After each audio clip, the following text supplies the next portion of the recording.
Europe, a continent teeming with languages, each a unique expression of its people. Yet listen closely and you'll hear whispers of kinship, echoes of a shared linguistic heritage. From the rolling hills of Ireland to the sun-drenched shores of Greece, a family of tongues speaks. Romance languages born from the ashes of Latin dance across the continent. Spanish, French, Italian, Portuguese, siblings with distinct personalities yet sharing a common DNA. Germanic languages, sturdy and robust, hold court in the north. German, English, Dutch, their words, like their people, carry a certain weight. And what of the Slavic languages stretching across the east like a vast linguistic tapestry? Russian, Polish, Czech, each with its own intricate grammar and melodic cadence. Yes, Europe's languages are diverse, but they are not strangers. They are relatives, linked by history, culture, and a shared vocabulary that whispers of a common past.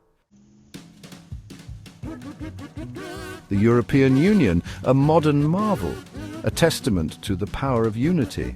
Yet within its gleaming halls a cacophony of languages reigns, 24 official languages, each demanding its rightful place at the table. A logistical nightmare, perhaps? A celebration of diversity? Absolutely. The EU, you see, is a firm believer in linguistic democracy. Every citizen has the right to communicate in their mother tongue, a principle enshrined in its very foundation. This means mountains of documents translated, an army of interpreters on standby, a constant juggling act to ensure everyone is heard. Is it expensive? Undoubtedly. Is it cumbersome? At times. But it is a price worth paying, for it recognizes a fundamental truth. Language is power. To silence a language is to silence a culture, to erase a part of what makes us human. The dream of a unified European language is not new. History is littered with attempts, some noble, some brutal, to impose a single tongue upon the continent. The Romans, with their legions and their Latin, spread their language alongside their empire. For a time it seemed as if the known world would speak with an Italian accent. Then came the rise of nation-states, each fiercely protective of its linguistic identity. Language became a badge of honor, a symbol of sovereignty. Attempts at linguistic unification were met with suspicion, seen as a threat to national pride. Even today, the scars of these linguistic battles remain. The very idea of a single European language evokes strong emotions, a tangled web of historical baggage and cultural anxieties. As Section 4, the reign of English, a common tongue. In the absence of a shared mother tongue, Europe has turned to a common stepmother, English. From the boardrooms of Frankfurt to the cafes of Paris, English has become the language of business, science, and diplomacy. Its global dominance, fueled by the internet and Hollywood, is undeniable. For some, English represents a linguistic shortcut, a way to bypass the complexities of multilingualism. For others, it is a cultural steamroller, flattening linguistic diversity under its weight. Love it or loathe it, English has become Europe's de facto lingua franca, a common ground for a continent divided by tongues. But is English the answer to Europe's linguistic puzzle, or is it merely a temporary truce, a stopgap until a more permanent solution can be found? Section 5. A bridge across Europe, the promise of Occidental.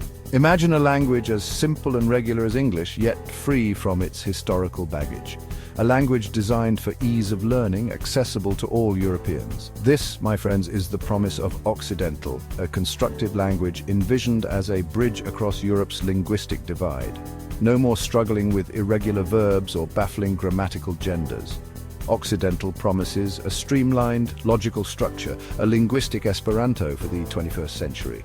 Its proponents argue that such a language would boost cross-cultural understanding, facilitate trade, and foster a sense of European unity.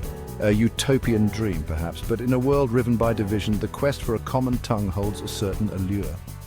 Could Occidental, or a language like it, be the key to unlocking Europe's linguistic potential? Section 6, the price of harmony, cultural identity at stake. But wait, I hear you cry. What of our linguistic heritage, our cultural identity? Would a unified language not homogenize our continent, erasing centuries of tradition?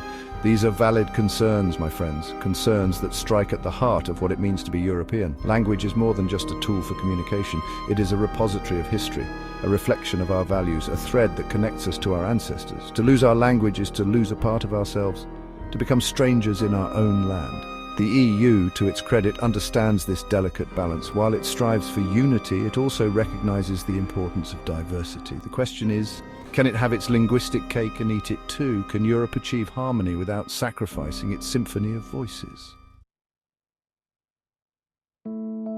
Section 7. United in Diversity, the EU's Balancing Act. The European Union faces an unenviable task to foster unity amongst its members, while respecting their distinct identities. It's a tightrope walk, a delicate balancing act between the forces of integration and the preservation of cultural heritage. On one hand, the EU promotes multilingualism, investing heavily in translation and interpretation services. This ensures that all citizens have equal access to information and can participate fully in the democratic process. On the other hand, the EU recognizes the practical benefits of a common language, particularly in areas like trade and education.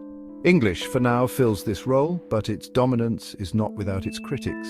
The challenge for the EU is to find a sustainable path forward, one that balances the pragmatic need for communication with the profound importance of linguistic diversity. It's a challenge with no easy answers, a puzzle that will continue to occupy the minds of linguists and policymakers for generations to come.